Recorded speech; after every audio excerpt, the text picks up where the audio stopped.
Yo, we are back to Thomas again. My gosh, that was quite an absence. Don't get me wrong, these stories focusing on other characters are fun, but it's always nice to revisit originals. And like most days, Thomas was happy with his current state. Everything was running like it should, and there was nothing that was going to ruin his day.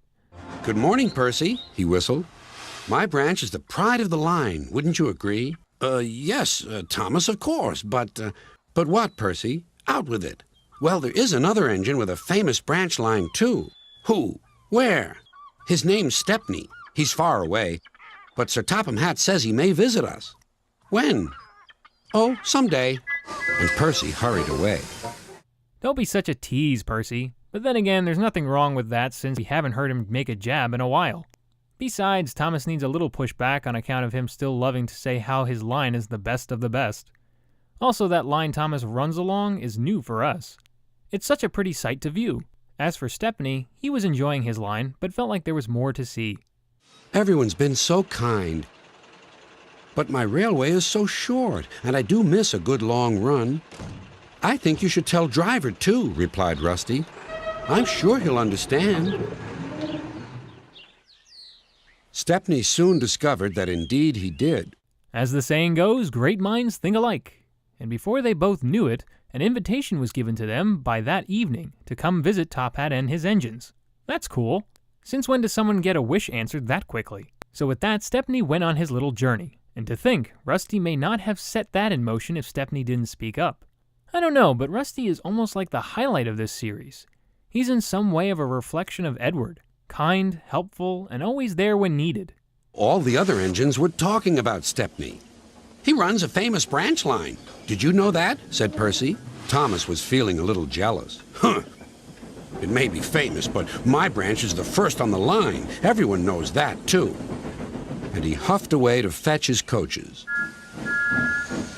I think that's a debatable topic, Thomas. Thomas is the first tank engine to be given his own branch line. That can be agreed on. But the first branch on the line ever?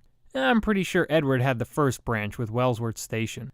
After all, Edward was taking trips way more often than Thomas was ever in his day. As Thomas left, though, Percy noticed people gathering at the station. Unfortunately, Thomas missed that show. Stepney puffed proudly through the junction.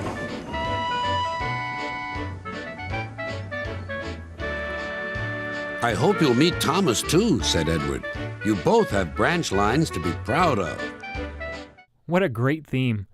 Who can ignore such an optimistic musical cue like that? Not that it's better than Thomas's, though. His was enjoyable to hear as well. In the meantime, Stepney worked with Duck to shunt coaches around.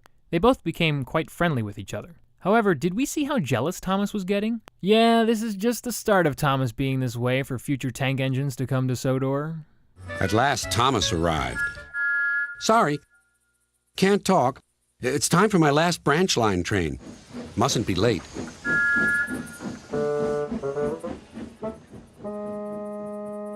He was hardly out of sight when the engines heard shouting at the station. The shouting was due to Thomas leaving his coaches at the station again. Not.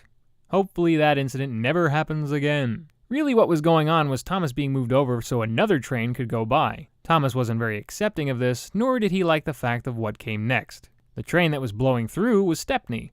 Thomas was more than likely not expecting that at all. Of course, this only fed into his ego. Shunted, and on my own branch, too. It's a disgrace.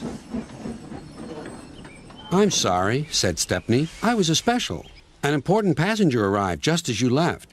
He ordered a special train, and Duck let me take it. We had a splendid run, but it can make an engine nervous not to know the line. Finished Thomas. Exactly, said Stepney. You're such an expert. Thomas felt much better. He couldn't be cross anymore and began telling Stepney all about his branch line. I'm hoping Stepney does the same when Thomas finishes. This was an okay episode. It's a story about Stepney, but again, this does not fully place him in the front seat of the narrative. Thomas is really the engine of focus. This deals more with how Thomas feels with a new tank engine coming on board that may have more or the same appeal as he does. As the first outing in this kind of scenario, this is fine. People go through these kinds of phases all the time, especially when one is on top for so long. And at some time, Thomas was going to have to confront this at some point. In certain ways, this story is like Gordon and the Famous Visitor from Season 3. Gordon is used to being the fastest engine on Sodor. But when someone else comes along who is about the same, oh well, that's just not acceptable. But in both cases, the new engines were respectable and kind-hearted individuals. It's when the newcomer thinks they're better than everyone else, is when being angry with the other side is understandable. Maybe in the next few stories, Stepney will be further developed. We saw here how he loves his place of origin but desired to see more, kind of like Thomas when he started out. Now we have to see what he can really do. For music, we have the occasional incidental music as well as Thomas's anthem theme at the very start. And of course, Stepney's was played the most, and it's an unforgettable one. The locations for this entry were mainly old spots but haven't been shown for some time now. There are shots of Stepney's branch line and the Bluebell Valley Station, which are most recent. Then there's the Sodor Shipping Company, Tidmouth Sheds, and Knapford Station. And as Stepney goes through Knapford Station, I can safely say I don't think we have ever seen that side of the station before from that angle. We also can't forget one place that hasn't been shown, and that's Callendale Station up until now. And that's where Thomas meets Percy. It's so close to the shore it almost looks like the Outer Banks of North Carolina or some other stretch of islands. Very summer-like. Next episode is Train Stops Play. Thanks for watching.